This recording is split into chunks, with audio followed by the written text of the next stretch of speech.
he's still in here, you know. He's still, I'm still feeling like the 80s Joey Tempest too, but I almost look now that the same way I looked before on the first Europe album, the same hair. So we're coming back full circle. It was more for the solo albums. I did my first solo album in '95, and it was very basic singer-songwriter style. It felt very natural for me to just strip all the 80s away and just be a normal, you know, image. Flattering, it was very nice, but I was so constantly thinking about writing the next album, so I didn't think so much about it. There are some influences from the 70s. It's done in a modern way with a very modern mixer guy, but yes, I think sometimes musicians have to look back far in the past to get energy and ideas as well, you know? Yeah, it's, I think Europe is we're pushing the limits and we're trying new things.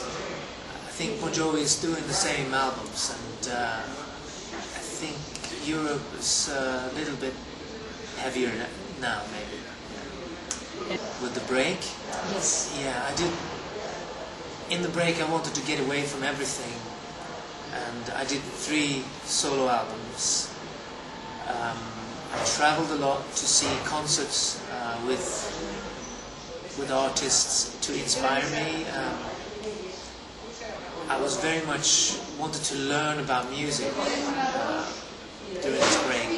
A lot of research with artists like Neil Young or Bob Dylan or Jackson Brown, one of my favorite singer-songwriters. So I spent many years just research and listening to a lot of music and did something completely different from Europe. But slowly I was missing Europe more and more every year. So when we played at Millennium Eve in Stockholm, everybody together again, it was a fantastic feeling. We knew that we would do this for a long time in the future again. Well, the Millennium Show was special because we were going to play the final countdown just before midnight. And also it was special because we hadn't played with John Norum for many years. And John came from LA and Los Angeles to play with us, and it was magic on the rehearsal, and I realized I want to play with John again, and we want to do this for a long time. It was a special show also because we were in a hometown, and it was a big show. It was maybe 500,000 people out on the streets listening to us. It was fantastic. Not so much. We still, even the break, we still call each other all the time. When we had the big success, Europe was first a rock band, and then all of a sudden we were thrown into the pop world, and we had to do a lot of playback shows, a lot of photo sessions, and we didn't play live so much, and John did not like it. He's a musician, he wants to play every day.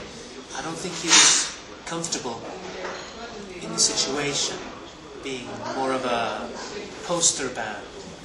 We started out as musicians, and it was a little bit difficult for Europe to be in the pop world. We feel more comfortable now in being a working, touring rock band, and it's more comfortable for us. Yeah. It's okay. It was just too much. Too much in a short time. Too crazy. But it's okay. I mean, we do a lot of photo sessions. We do a lot of press. We're also more grown up and professional. We were very young. John was only 20, 21 years old, and it was too much, too quick. You know? I was 23, final countdown. Yeah, it was when I did my solo albums. He was the main influence for me. He gave me a look back at original singer-songwritings from California, sort of Joni Mitchell and Graham, Crosby, Stills, Nash and Young, and Jackson Brown. Very early songwriting from California. It was very fascinating for me. But the only thing that I use from that for Europe is the lyrics. I learned a lot about lyric writing through my solo albums, and now I can write better lyrics for Europe. But the music, I've always been a rock person when I was a kid, listening to Deep Purple and Led Zeppelin. You know, even though I listen to Jackson Browne, my heart is very beating for hard rock music. I think we're definitely a rock band, and we will in the future be, I think, we will be looked upon as a rock band. Our early influences came from British hard rock music, like UFO, Thin Lizzy, or Deep Purple, etc. So that's our Queen, maybe Rainbow, MSG, Whitesnake, Scorpions. So that's when we were teenagers. We went to see these gigs. And to us, it was hard rock or rock music. Europe has developed, I think, a rock style. I don't know. Maybe we can do what Rolling Stones does. You know? They've given a good example of Rolling Stones that you can keep going for a while. But for us, it's important to be creative musically. If we can keep doing good music and write new songs, we're going to be happy. We will not be so happy by only doing live shows. If we can continue doing good albums, we will be there. Well, I think it's nice to be recognized. It's nice that people know our name, but it's a difference because ABBA is a pop band and Europe is a rock band to me. But it's very flattering that people remember our name. You know? And ABBA is they're so big. You know? We don't come close to that. We're a normal rock band, really. It was a lot of success around the Final Countdown. Very big circuits, you know, everything happening at the same time. The most difficult thing, and we tried very hard, was to focus on Out of This World, the next album. So at the same time all this crazy stuff went on, we had to sort of focus and make a new album. That was kind of difficult.